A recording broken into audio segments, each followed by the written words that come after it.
We're going to be going over, first thing we're going over is slides 2 and 5, again, from lecture number 1. Hopefully you guys have memorized these and already know these. If not, it might be one of the last times we go over them. So we're going to do that, and then we're going to move on to,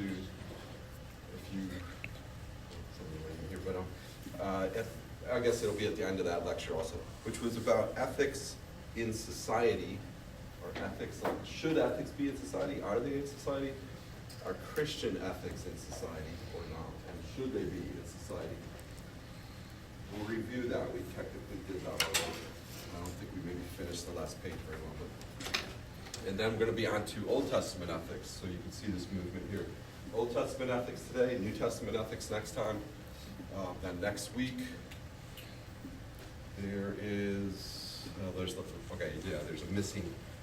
there's a day when we're doing the history paper. The history, you're probably thinking of it as philosophers, that's fine, they're philosophers.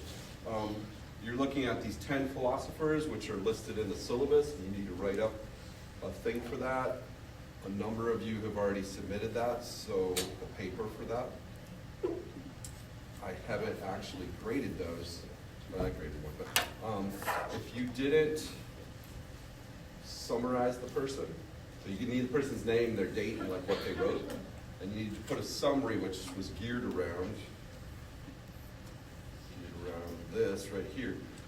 Was Plato a deontologist, a teleologist, or a virtue theorist? You need to like come up with it's not much, like 2 sentences. You know, you're not coming up with a huge amount, so you get a half page. So that's about 125 words if you're doing word count, 150 words per person. So cut down on what you're writing and make yourself summarize. You get about 2 sentences, 2 good sentences to summarize the person. Like, Plato was a virtue theorist. If you didn't get that one right, okay, I just told you. Plato was a virtue theorist. Explain it a little, like say why a little bit, like one sentence of like, here's his virtue theory.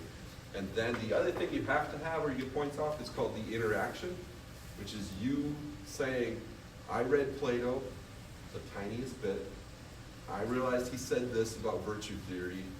I agree, disagree, here's my take on it, which I think I said in the syllabus, or if not. It's expected that you are a Christian. That's the assumption, I guess. The assumption is you're a Christian, so you're probably commenting about Plato from a Christian perspective. Like, as a Christian, I found Plato, his description of virtue theory, helpful because such and such and such and such, but I felt like it lacked in this area. He didn't mention God or something like that. And then you go on to the next guy, the next guy, the next guy. There's 10 of those. And again, it is designed around that you will find, in theory, you'll find enough information just looking at the one little paragraph or 2 in the textbook. That's a little, not quite going to happen. There's going to be a couple of those philosophers who are like, the textbook doesn't tell me much anything. Like, come on now. Do something like Wikipedia. And again, if you use an outside source, you got to put it as a little bibliography at the end or something, like from Wikipedia, page such and such, cite it, and it says that Stoics were such and such. That's fine, but get bare bones information. And I'm all about Wikipedia. I think it's great. So I don't mind if you're using Wikipedia as a research source, as long as you think that it's got footnotes. It's a substantiated research source. Okay, we're going to pray, and then we're going to go over these couple of slides, and then we're on. Dear Lord, we do thank you again for today, that we're here. I pray that you would continue to give us opportunities to make moral choices. So that's an opportunity to respond to you. It's an opportunity to participate in the way that you designed the world, in the way that you want things to go. Part of what you created was human beings made in your image who have the ability, or actually for us, the necessity to make moral choices. And I pray that we would do that from an informed standpoint. We'll actually make good choices because we have an ethic, we have a method, we understand what we're doing. And that will be an opportunity for us to earn reward with you. So pray that you would give us those opportunities today I pray, we make lots of small choices. I pray that you guide us through the really big choices too. Because maybe people make choices that are huge. Maybe they influence the entire world or something. We do pray for people like that. So there's lots of government activity now with new administration and everything. Things keep shaking up and changing. I pray that people who are not used to listening to you, they're not even Christians, would listen to your Holy Spirit. They'd be like, wait, what was that? I'm getting some outside info somehow. And that they'll put that through a good ethic. They'll have an ethic they're actually living by, and it's productive for human flourishing. I pray that you would guide them. Be with us in your class. Helps us to learn a lot of stuff. In Jesus' name we pray. Amen. Okay, again, these two definitions here, but they're two concepts, I guess you'd call them. We're doing ethics first, so this is flipped, it's upside down. This is midterm stuff, up till midterm. This is final exam stuff. The reason we're doing that is, in my opinion, and I think most ethicists, that's why it's called ethics, not morality. There's a branch of philosophy called, it's not called moral, occasionally called moral philosophy, very occasionally. It's usually called ethics. That's one of the four main branches of philosophy. So if you go look up philosophy and look at it, study it, what is it? Metaphysics, epistemology, logic, and ethics. Those are like the four things you do in philosophy, the four branches, the four big strains, you might say, of philosophy. How do you, epistemology, how do you know what you know? Like, how do you know anything? So we're not doing epistemology in here. The assumption is you already have one. You know what you know because you know how to know things. That's kind of the assumption why you came to college, right? So we don't really do that one. Metaphysics, we do a massive amount of metaphysics at Trinity. That's about the big things in life. Like, is there a God? How do you know? How do you know that you're the one making a decision? These big questions. Why do I exist? Those are metaphysics. And then logic, which is maybe some people put that first. There's debate about that. Some people put it first, how are you going to put this together so it all makes sense? That's logic. And then ethics is usually the fourth branch, which is, okay, you know stuff. You've thought through some of these big questions and have answers like God exists because, and you've logically been able to state this to a way that people can understand it. What are you going to do about it? That's ethics. That's applied philosophy at times. Way earlier in the course, I don't know if you remember I said this, it's applied theology. Because I tend to use theology as a bigger term than philosophy, but this is hey, I'm going to do something, and I know why I'm doing it. That's the ethical process, and then you would go do it. So keep those straight. Here's the reason why. Most people, probably you included, do not know their ethic. They don't even have one half the time. And I'm talking about good Christians, let alone criminals or something. But actually, I bet you a lot of criminals in jail have a better ethic than half the Christians in church. When I say better, meaning stated. If you ask a criminal, why did you beat that old lady over the head, steal her purse, and then go spend the money? And they're like, because I wanted to take care of myself. Because I like what I got. Oh, so you're a teleologist. You hold to the end justifies the means. You got a consequence you wanted. You stole her money. Okay. If you ask Christians, why should he not do that? What if the criminal guy was starving and he was super hungry and he'd been homeless, and this lady actually used to own slaves? And he stole her purse and beat her over the head and spent the money on bread. Most Christians would be like, wow, oh man, I don't know. You don't know because you don't have an ethic. And you think everything is moral only. If that's you and the way you live your life, you will only succeed at that in a way that is happy and just makes God happy or something. If you live within a very tight sphere of Christendom, this tight sphere of church, why do I do this? Because people at church seem like they're happy when I do it. Why do I defend the old lady even though she used to be a slave owner? I don't know. I'm not sure. I don't know if I do. you ever gotten to those sort of things like, oh, I don't know, it's an ethical or moral conundrum? It's probably because you didn't have an ethic. You didn't have a plan or a process where you could just go through it and say, like, this is how it comes out. Okay, various things like good life gets defined and all that. Again, these types, you're going to go through them. It's probably the last time I'm going to put it up here. I'm not promising that, but it might be the last time I go through this probably. So you need to know these. You need to just be able to spit them out and be like, I understand these, so study them. Deontology, again, is rule-based on principles. Principle, then a rule enforced is a law. And you abide by it because it's inherently, or you might say externally, right or wrong. Again, one of the examples I've given is most of you try to drive the speed limit or less. When you see a cop, who's going to enforce it? And most of you drive over the speed limit or way over when you don't think the cop is there to enforce it. So you actually aren't particularly often deontological with the speed limit. But if the cop catches you, and you're doing 15 over, he slaps you with a ticket, and he's like, you better like look out, and you'll end up in like, if you go 15 over, you're back. You get extra consequences and stuff from the law. So you're like, oh man, I can't believe it. Most of you abide by it. Like you show up in court, the judge yells at you, they charge you extra money, they charge you extra insurance money, and like makes your life miserable. But you don't like rebel. You don't show up in court and you're like, yeah, I'm packing heat, I'm gonna kill this judge when I get there. Like most of you are not packing heat, that's old. You guys call it, I'm running up my pole, I think is what I just read. Whoa. Which, yeah, no, I did read, guys, I'm way ahead of you guys. Research this stuff. You're probably thinking that has sexual references. That's because your generation might have that. No. That is not now Gen Alpha's reference. That means that you're pulling a gun. So you guys gotta get like up to speed on stuff. So, anyways, I just researched this stuff 2 nights ago. I go through slang and see what people are up to.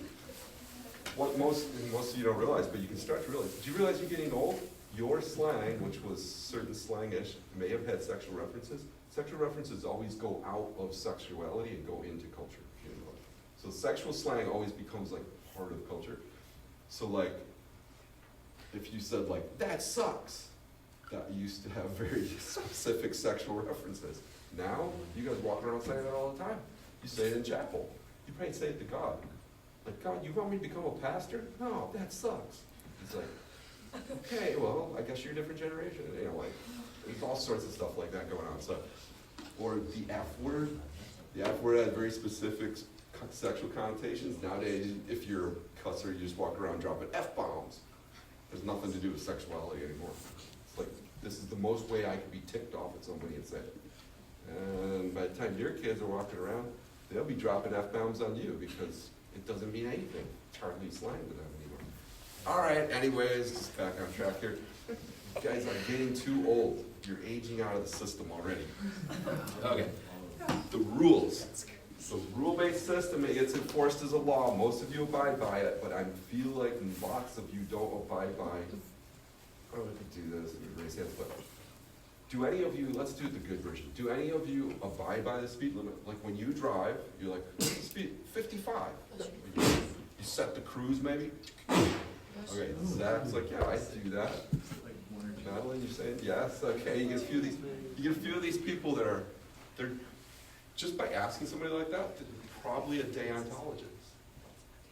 I mean, I get their midterm, that's probably what they're right to me, like, I don't know what else to do, but rules count, so, and all rules should be laws, you might as well enforce them all. And when I have kids, there'll be rules in this house, and they'll do the rules, or they'll get in trouble. Like, I'm enforcing them.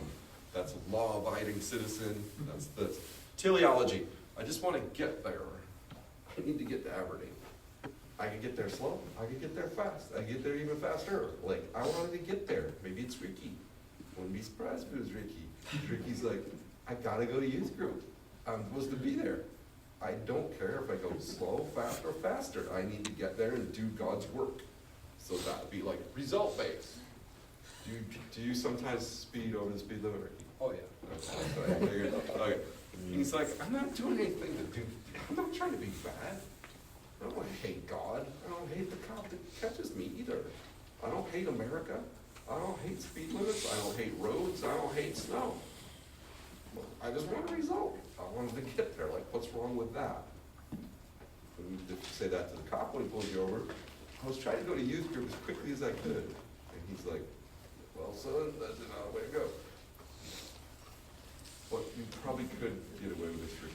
I'm not sure if I should like tell you this, Ricky. But all of you, lots of you here, you're gonna be ministers and stuff, you're gonna be able to prove it a little bit.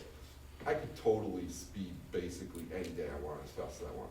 You get a little card, which you can print off the internet nowadays. You used to have to order them. So you get a little card that has a cross on it. It's a little placard, you know, it's printed on like laminated paper.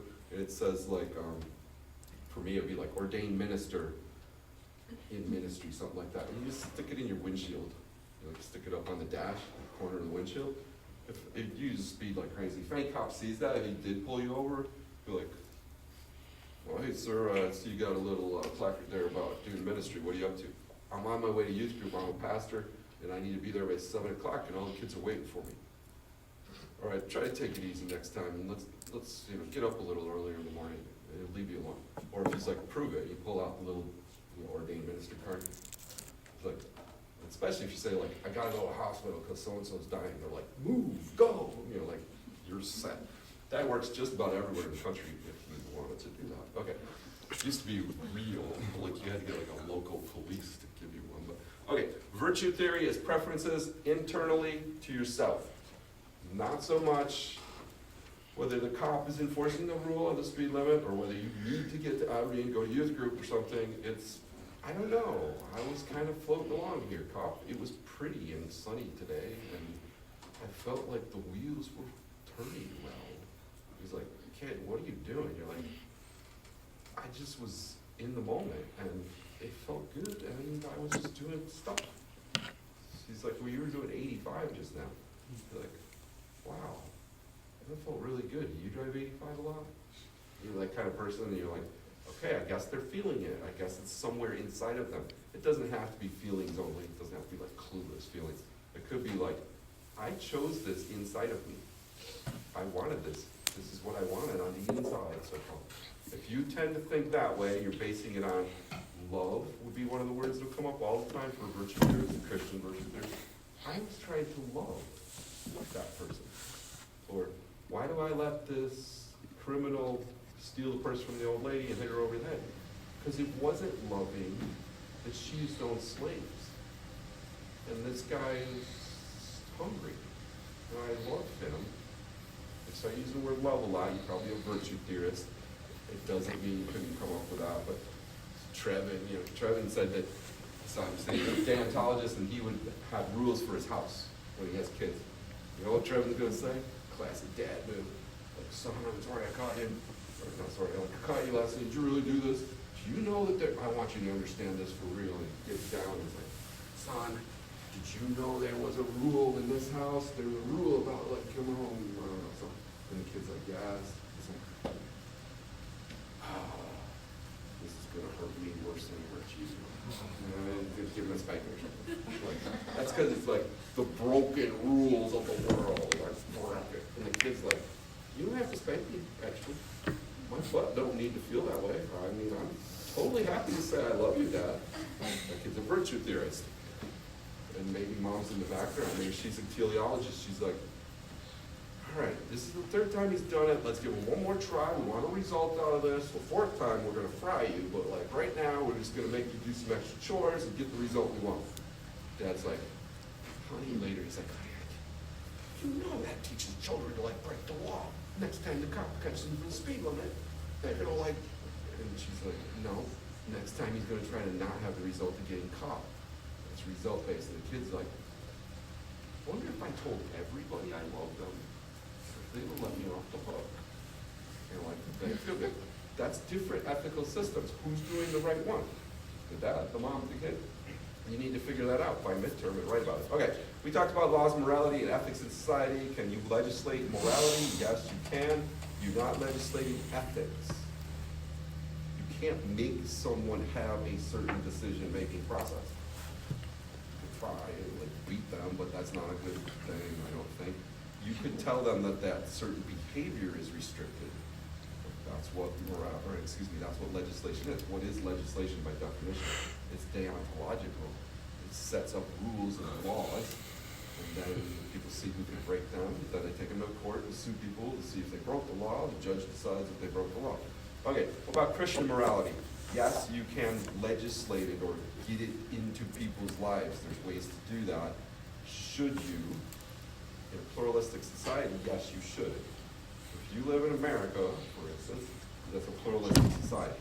If you don't get Christian morality legislated, then people will get some other morality legislated. For instance, every time the different bans that go on with like abortion gets banned and not allowed and states do this or whatever, when you ban abortion, less people have abortions. It's like you legislated morality, you told them by law what was wrong, and they don't do as much of it. When you open up or don't ban abortion, more people get abortions. And you're like, why aren't they making like their own decisions? Because that's how legislation works. It tends to be a public. It's enforcing moral behaviors or preventing moral behaviors, whichever way you go with that. And it works. So when you had, for instance, a nationwide ban on gay marriage, which could also be lesbian marriage, it can also now be whatever kind of marriage you want, but like these bans on marriage that's not between a man and a woman, less people ended up in relationships, especially open relationships, but of homosexuality or bisexuality or like it's banned. And you don't even maybe think about it. You're like, I don't know, when I was 12 years old, I had this weird thought, but I knew it was illegal, so I never did it, and that's that. But if you have it wide open where you're like, no, we actually don't legislate this morality, we actually legislate that it's illegal to discriminate against anyone who might have a feeling of, say, marriage or sexuality expression outside of male and female, it's illegal. They're actually a protected class legally.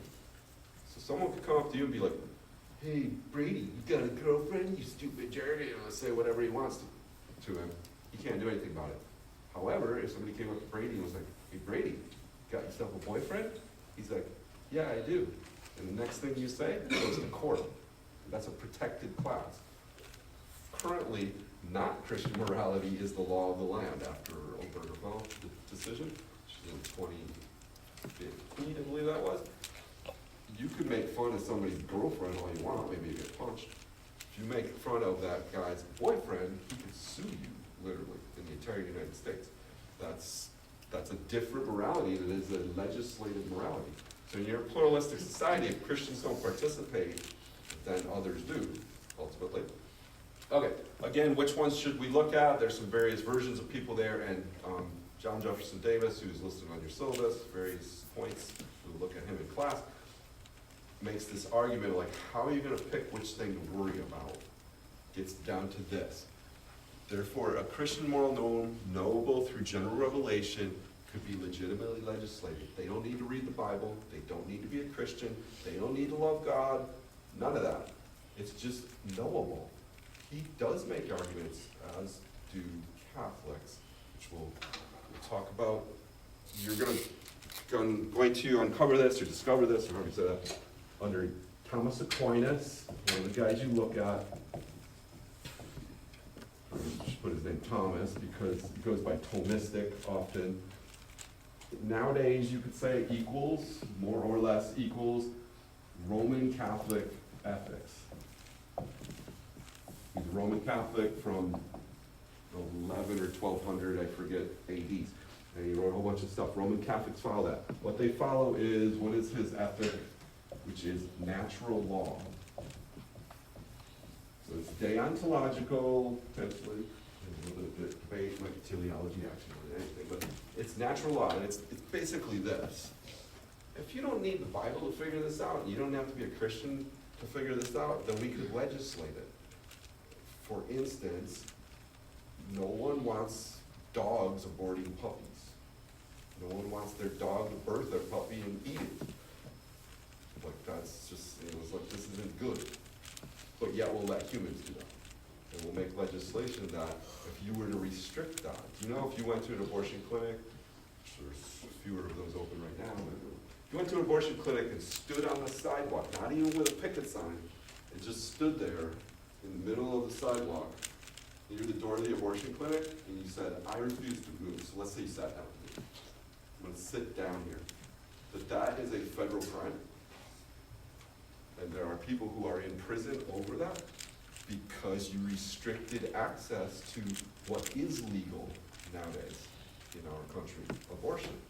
And you can, that's a federal crime. You just restricted access to a protected, legislatively protected thing to do. So that would be illegal for you to restrict that.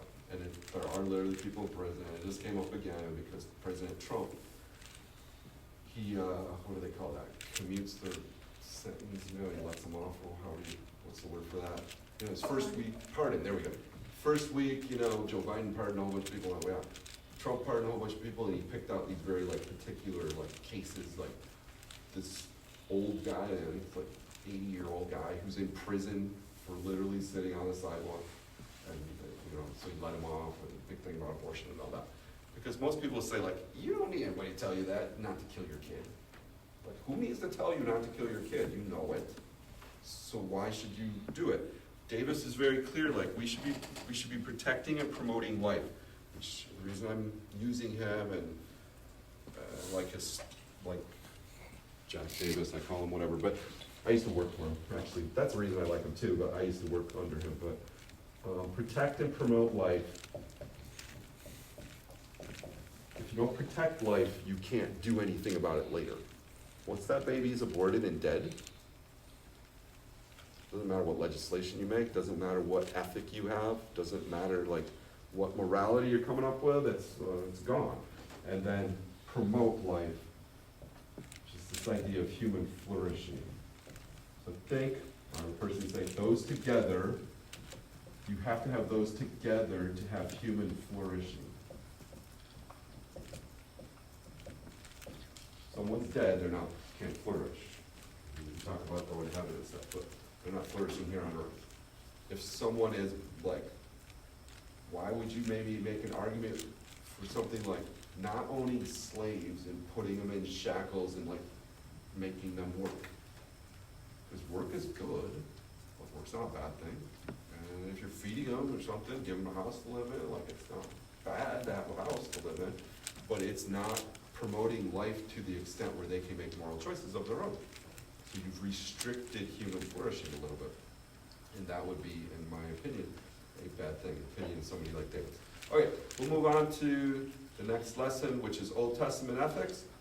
Next time we'll be doing New Testament. I won't probably be reviewing those slides again over and over, so if you don't have them now, deontology, teleology, and virtue, you need to talk to me or something, or talk to yourselves, start tutoring each other, that kind of thing. Okay.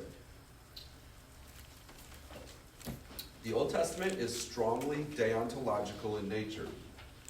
Notice that that does not say that it is only deontological in nature. There are certainly goals to be had. God has certain goals. There are certainly issues of virtue, what people are virtuous or not, etc. But if you're going to look at the Old Testament and say, like, what is its, big picture, its summary or whatever about ethics, it's about the law. So you've probably, I think you all taken Old Testament and stuff like that. So Old Testament history, there's first 5 books of the Bible called the Pentateuch, 5 books, but they're also called the Torah, or Torah. Torah means law, in Hebrew, Torah. In Hebrew, so that's what people, Jews and others, would be like, what do you call our first 5 books? We just put them together, they're called the law. What did God want us to know first? The law. What did he spend, if you look through the first 5 books here, a few thousand years old. If you feel older, if you got a few 100,000 years, something covered in everything. All these years, what did God want out of all of that? What did he want to tell people, especially Jewish people, for all of that? The law. You're like, why was it such a big deal to you, God? Because he's like, the law is a big deal to me. That's why. And then the entire rest of the Old Testament is spent having Jewish persons and others, but primarily focused on Jewish persons after the Pentateuch. Do you follow the law? Who's following the law? Who's not following the law? How do you follow the law? How do you make sacrifices? Why didn't you make sacrifices? Israel, where are you? Why aren't you keeping the law? You broke the law, now you're in trouble. On and on and on. Nations of the world, you broke the law. What's wrong with you? That's like the law. It's all over the place.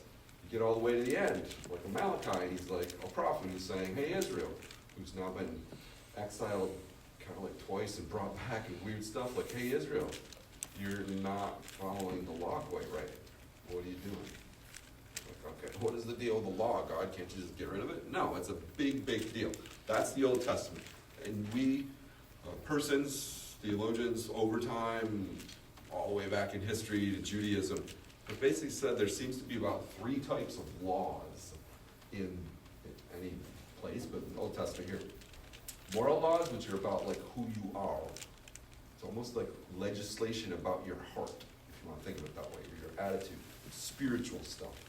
Like, you could even say something like the New Testament picks this up. There is a law that you must love your neighbor. They're like, okay, wait a minute, love is virtue, like love's inside of me. Yeah, there's a law about that.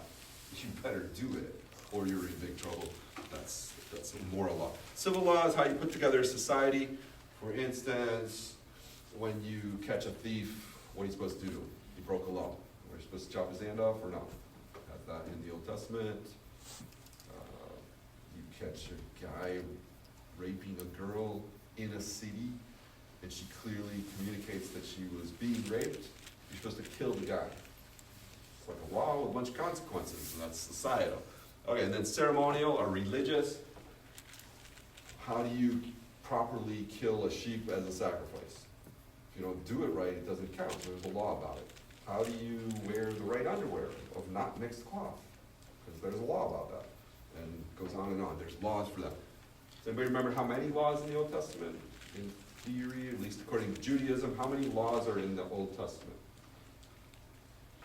That they know. They memorize these. They spend all day long doing these. If you were Jewish, real, religiously, what's that called? A Jew that follows it is called something, I can't think of it. They're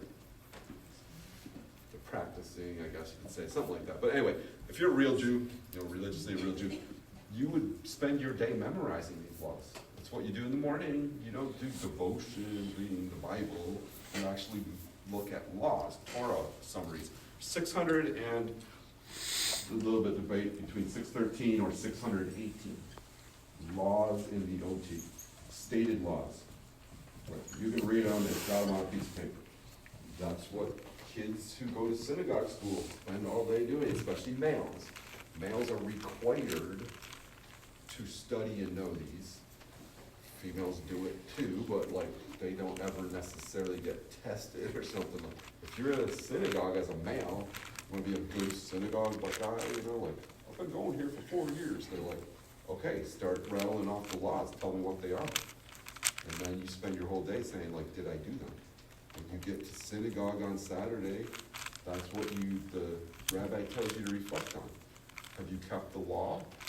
And we're talking about these lists of laws, and you should repent for not doing it. It's law-based. Okay. Unique Old Testament, unique to the Old Testament. It's a unique ethic.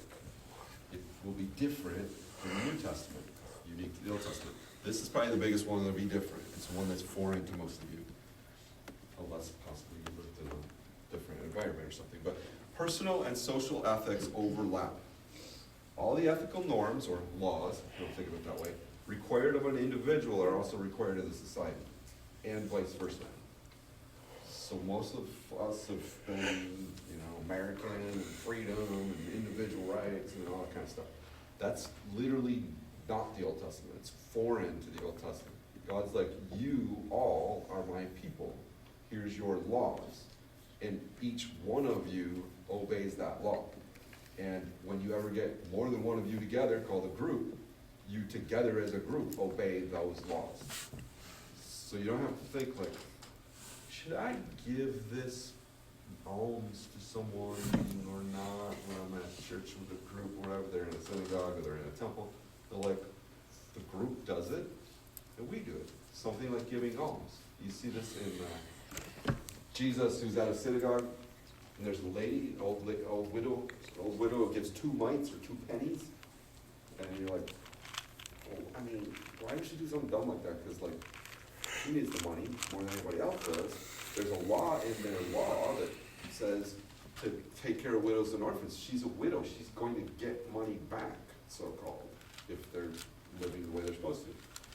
But in the law, it says to give alms. So they're like, this isn't an individual, like, you pick whether you give alms. You do give alms. You're a Jew. We all give alms, every one of us. It don't matter if you're homeless and poor or if you're super rich. You all do it. So she's doing it because she's supposed to do it. She's not individualizing the law. She happens to only have 2 pennies to her name. So she's given 100% of everything she's got. But she was supposed to do it. That's why the Pharisees or whoever the religious leaders, they weren't like, oh wow, look at that old widow giving her money. Thank God for her. They're actually sitting at the door. It's like an entrance to an outer court. Obviously, there's women there. They're sitting there like, okay, Alex, yeah, he threw something. Yeah, okay, she did it. Okay. And Mommy threw something. Hey,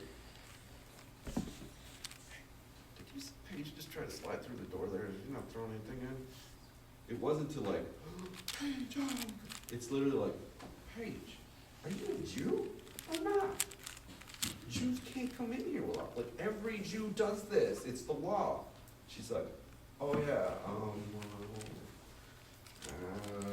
they're like, Paige, are you not a Jew anymore? You know, like, it's literally group think, what you probably would interpret it as a Western individualist. It's not group think for them. It's like everything applies to the individual and the group. They overlap completely. God's holiness is the motivator for that, not teleology, like, I wanted to get something. No, God is holy, and you're not. So therefore, here's the law. It does create, that's why there's a sense often in the Old Testament of like separation. Like, what if God's out to get us or something? God is holy. The reason he gives you laws is because you're not holy. That's the understanding of the Old Testament. There's laws there wouldn't be. It gets picked up in the New Testament. If you would do what is right, Jesus says, if you would do what is right, you don't even have to ever worry about the law. There's no law about it. It gets picked up in Galatians. There isn't no law about the fruit of the Spirit. You can have love, joy, peace, patience, goodness, kindness, gentleness, faithfulness, self-control. There's no law that's even needed for that. It starts to turn it away from that. Okay, how would you know if you're a good person then? It's committed to God. All we have to do is ask Paige, like, Paige, did you give all that you walked in? She's like, I did, actually, I did. Ah. She's happy, you know, Paige's like doing it. Maybe, you know, like, Faith is like, Faith is really bad last night. It doesn't matter. Paige did the obedient thing, which if it was walking in there and giving alms, that's all that matters. No one's saying like, Paige, how does your heart feel about this these days? She's like, oh, Rabbi, my heart feels like I'm going towards God because he's asking too much of me and I don't give him my money. They're not asking the old widow what her heart feels like. Hey, old widow, do you feel like you're like down on your luck now? They don't care. It's obedience. She's obedient to the law. That's all that matters. Most of you are like, this is terrible. This sounds, I don't know, Muslim? No, this sounds Old Testament. This is Judaism. Okay, but it's not bad in that sense. It's what God prescribed. Old Testament ethics structured a society, not just your personal life. Okay, 10 Commandments are a summary of the law, if you didn't know that. The law of God, the law of God, you know, some deep voice that comes across the movie, you know, Moses, like, God. Okay, that stuff can be broken down into God. Like, what is the law, God? Why Jews won't even say his name, stuff like that. That can be split into 2 pieces, or 2 laws. Love, which are about love. Love God then, and love neighbor. And that can be split into 10 commandments. 4 of which are about loving God, and 6 of which are about loving neighbor. So You wonder what the 10 Commandments were about. They're about loving God and loving neighbor. And 4 of them are geared towards loving God, and 6 of them are geared towards loving neighbor. That's why they're on 2 tablets. And there's the God side, and there's the neighbor side. And then from there, I guess I should have kept going. From there, you can break it down into 618 of these. I don't know the actual, like, you break down for all that, and then you come up with 618 or so of those. You're like, which one? Like, that's what Jews do. Jews study that stuff to this day. Like, does the 14th law, trivia, like Bible trivia, you do if you're a Bible quizzer? What's the 14th law that God stated in the book of? Oh, you interrupted the question. The book of Exodus. They're like, were you guys Bible quizzers? Junior buzzes. You interrupt the question by looking at the person. You guys aren't really Bible quizzers. The history of the greatness of all of us around here was Bible quizzing. You like watch the person's lips move. Like, what is the 14th commandment given in the book of? Buzz in right there. They have to pause, but you see that they like formed the word. Like, and you interrupt the question, and you dial it through your little brain up there, like, and you spit it out. And you're like, whoa, dude, 20 points. And you go on to the next thing, you compete against each other. That's what Jews do too. They do it as adults also. I don't know that they go to Bible quiz tournaments with little buzzers, but that's what they do at synagogue, literally.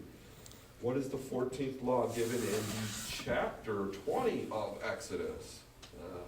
Which one of those is the first law that pertains to God in chapter 20 of the book of Exodus, and which one pertains to neighbor? And I would go through all that stuff.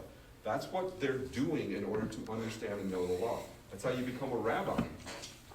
Even today, in like Orthodox Judaism, you go to rabbi school, if you're a male, and you kind of like Bible college for them. That's this type of stuff they do. They study that and try to memorize it all day long.